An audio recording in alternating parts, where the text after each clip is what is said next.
everybody? Artistry and Finesse with you on Wednesday night. It's past our bedtime, 11:15, but we had to do a podcast, Finesse, because your boy Brandon Sutter, probably the first star of the night, and more importantly, what the Penguins are doing right now is just defies belief. I mean, they're winning every game with the Wilkes-Barre Penguins lineup, essentially. Yeah, and this is what Sutter needs to do, especially with Malkin out.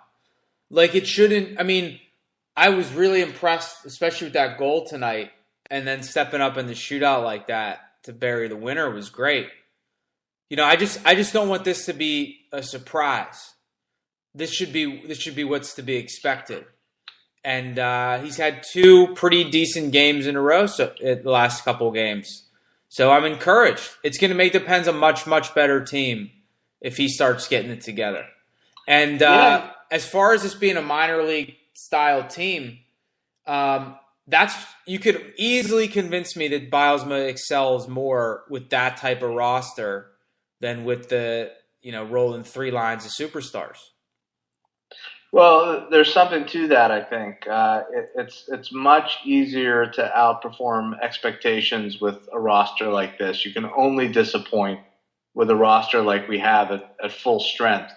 And the first thing that comes to mind for me is Kevin Constantine, because I think it was the same sort of situation in the late 90s when he had Yager and not much else and made the Penguins into a really tough to play against competitive team. And I see some similarities there. And I also would suggest to you that maybe Brandon Sutter is that kind of player.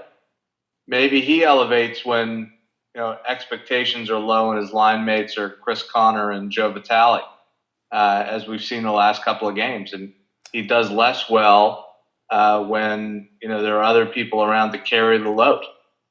But can we maybe give some credit to Joe Vitale, though? Like, that guy, he's making some stuff happen out there. He can't. I mean, he has no hands, like absolutely no hands. Can't do anything with the puck on his stick. But he can go around there. He can go around there and muck it up a little bit, and some pucks squirt out to guys who can do something with it. Yeah, he's played well, and so is Chris Connor for that matter. That line has some chemistry, and it's just remarkable. I mean, you look at this team on paper right now. The forwards are just a mess. The defensemen have pedigree, but absolutely no experience, and I mean no experience. They're all rookies. Oli Mata, you know how many minutes he played tonight? 45 minutes.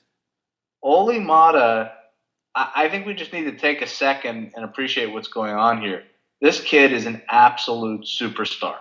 He is 19 years old. I want to tell you how many minutes he played tonight. Stellar minutes. Hang on, wait. Let's take that second to appreciate him. Can we have a second for Oli Mata? Just take a second. Hang on. Okay, he played 28:06 tonight. That's a lot. That's a lot of minutes for a 19-year-old guy.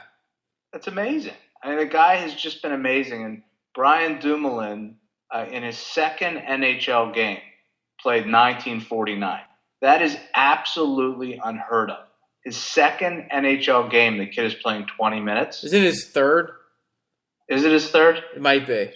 His first game was Detroit. It was Detroit, so it's his third. But that's remarkable. And Bobby B played 22-29 tonight. Who's impressing you the most out of that group? Well, easily Mata. I mean, he's a level above, but I would say I would take the pairing of Dumoulin and Bortuzzo and say that they're impressing me as a pair. I mean, they're both really big, fairly mobile guys. And at the end of the game, when the Rangers had that power play, I don't think Bortuzzo came off the ice. He was a real warrior out there. Do you think there's any player in the league that plays with more swagger than Bobby B? I love it. Like, I imagine Bob Bortuzzo, like, if he was a basketball player, he would just go up to some park where there's a pickup game and just come on the court and be like, I'm taking every shot. I don't care. Last shot's me. Like, he would just be talking a lot of smack, getting in everyone's face. Yeah, that's just how he rolls. That's a great analogy. The other analogy would be he's like a really brash cornerback in football who might get burned on occasion, but he's right back in your face on the next play and just harassing you and getting under your skin. Yeah, he's like, what's that guy? Is it the guy in Seattle who's like Richard Sherman? Yeah, he's the Richard Sherman of the NHL. With absolutely no pedigree whatsoever, other than the fact that he just gets on the ice or on the field and just starts talking smack and getting in people's heads. It's unbelievable. You have to love that guy. And you saw, we were talking during the game or texting that, we're giving up a lot of these late leads, and that's not good, obviously. But these guys, I don't think I've ever seen anything like this. I've never seen a team have their top 4 defensemen all go down and be replaced by rookies, which is what's happened here. And they're not losing. The Penguins are not losing. What are they, 10-1 in their last 11 games? Yeah, but more important than that is just the showcasing of the talent, both for Shiro and Bilesma to evaluate, but then for trade purposes. Do you move one of those guys? Does this make one of the top, supposed top 4 guys expendable? I mean, if these guys, if Oli Mata is truly like ready to be playing 18 minutes a game through the second half of the season and into the playoffs, then doesn't that make someone expendable, and not just Niskanen? Like, doesn't that make maybe the Prime Minister expendable? Does it make Brooks Orpik expendable? There are no shortage of options for this team right now. That's good. They're running 10 deep on defense. And we've been talking about this for a few years, that like we have to start seeing tangible results from the strategy of accumulating a ton of depth in the system defensively.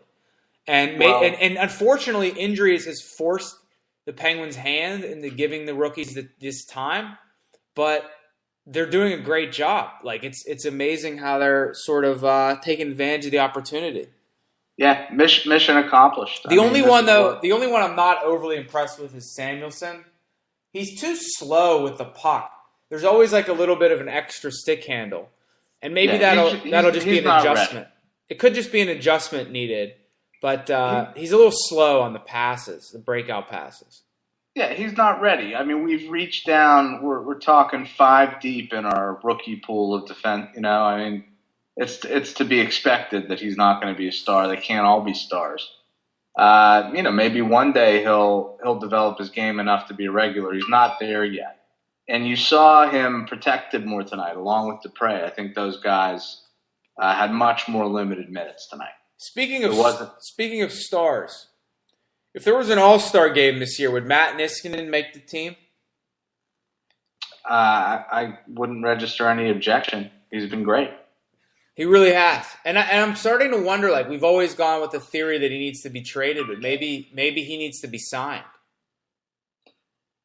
Well, the cap is going up, and we do have I need to take a look at CapGeek, but I think we have these young guys under contract for at least another year, all of them, right? Yes. I don't think any of those contracts are coming up. So there's an argument there because, Orpik, they may choose not to re-sign, although I think, they'll make him an offer. He's still, even if he's playing on the third pairing, he's still a guy that, I'd take him on the third pairing. Yeah, definitely. But I think a guy like Mata has surpassed him. You can't deny a kid like that minutes. You just got to play him. Maybe the Prime Minister gets moved. Maybe you're right. It wouldn't stun me, honestly, if the Prime Minister got shipped. I mean, it would devastate me, but it wouldn't stun me. The Prime Minister apparently is still on crutches and in a cast, so I don't know. Maybe he's not even back in time to be moved. Well, he's got the tibia. He's got a tibia. He's out with the tibia. The other big storyline until the Rangers scored those 2 goals in the third to come back was Fleury. He's been phenomenal. And even the tying goal, you can't really blame him. The second goal was a leaky, classic Fleury, it went right through him goal. And, I was thinking in the first period, I was looking at like the stats of every goalie in the league and how Fleury matches up. And there are really only a few goalies that even compare to what he's done this season. But at the same time, he's getting no consideration whatsoever for the Olympic team. And the reason for that is what we saw in the second goal. It's because everybody's afraid at a key moment a puck's just going to go through Fleury. Yeah, I don't think he should get consideration, and he's not going to get consideration. And I'm kind of happy about it. Like, I hope he's pissed off. I want him to have I want him to feel bad about it. I want him to feel like I got something to prove. I need to get better. Like, I don't want him sort of validated by getting his third string spot on the Olympic team, because he's got a long way to go before anybody can really trust him, His numbers have been remarkable, though, particularly given the he's great. He's been great. Like, you can't ask for him to be any better. Like, I was looking today, I thought maybe there's a Vezina chance for him. Like, he's really been very, very good. And the biggest thing is that the Pens have been excellent in limiting shots against. I think like third or fourth fewest shots against per game or something this year, which is going to improve any goalie's numbers. But like, if Fleury, we've said this a million times, if Fleury's not going to get better, or if you're stuck with the Fleury that you have, then the team has to do a better job around him. They have to help him. They have to protect him.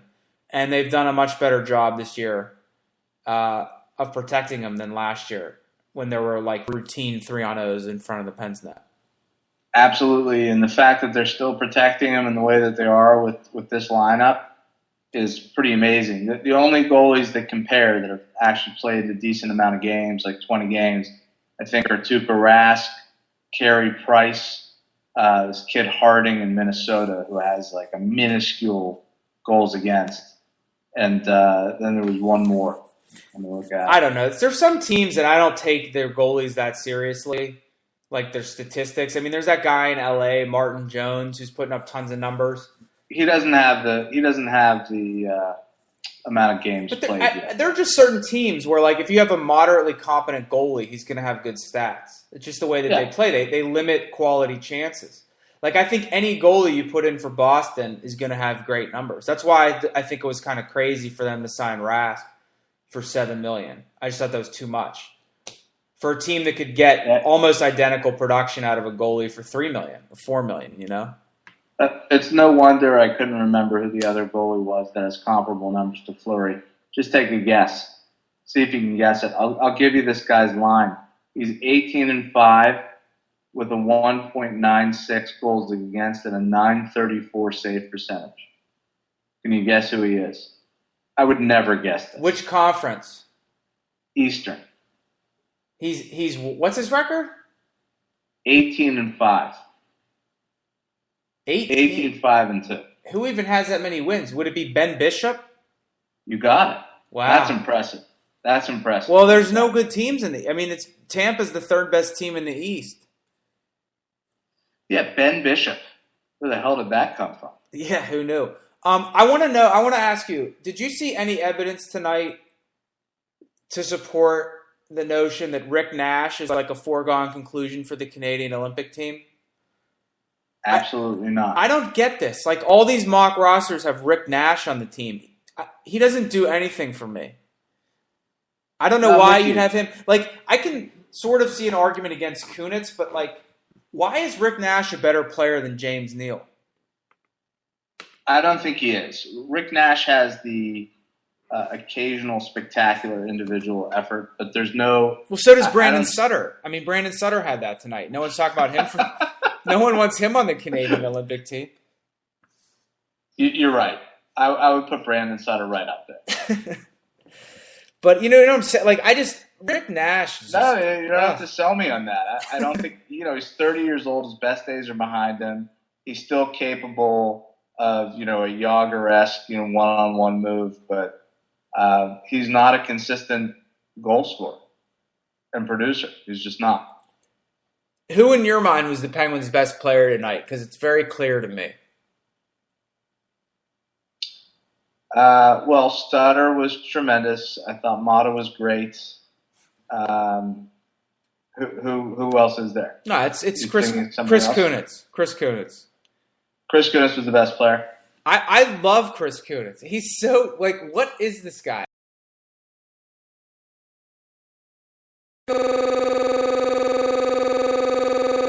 Really good, even when it's not something Crosby's creating.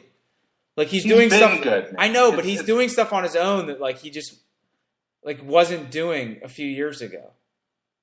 I don't know. I think Chris Kunitz has been good for a while. I'm going to look up his stats for the last couple of years.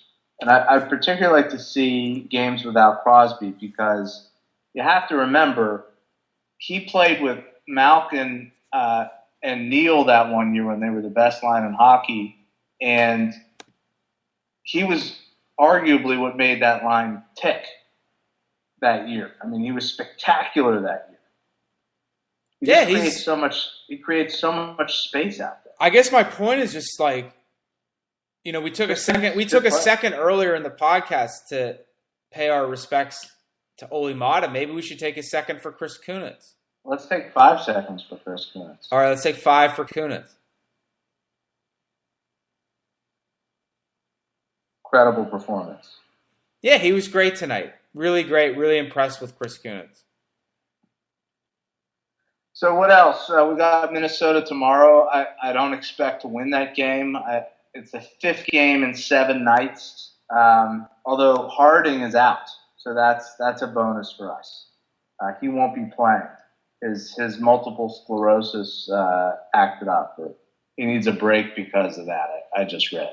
Oh wow! So, well, I hope he does. I hope he feels better. That's a great story. You got to root for that guy. Not sure how you don't root for that guy. I have 2 things I want to bring up before we go from the podcast, both of which I think you're specially equipped to answer. Yeah. Number 1 would be Zach Sill. Now, he got in a fight the other night, and his helmet came off. And what we saw, what the whole world was exposed to, was what looked like some serious progression in the balding department. Yeah. And I just wonder what your take is on that. Well, I think that, you know, what you see with Zach Sill is a guy that you're sort of not expecting him to be such a fierce competitor. Like, he's fought a couple of times since he's come up, and the guy is just like, he's like a little animal. You know, he just attacks. He's got this left hand, and you know, you see against Toronto, he fought that guy that's like 6'5", guy that was like twice his size, and chopped him down like a tree. Now you weren't expecting him to be fierce. I wasn't expecting him to be bald. Well, this is what I'm getting to. This is my ultimate point. I think that that was very poetic when his helmet came off. You saw he's bald, because a guy like that, you don't want to mess with a guy like that.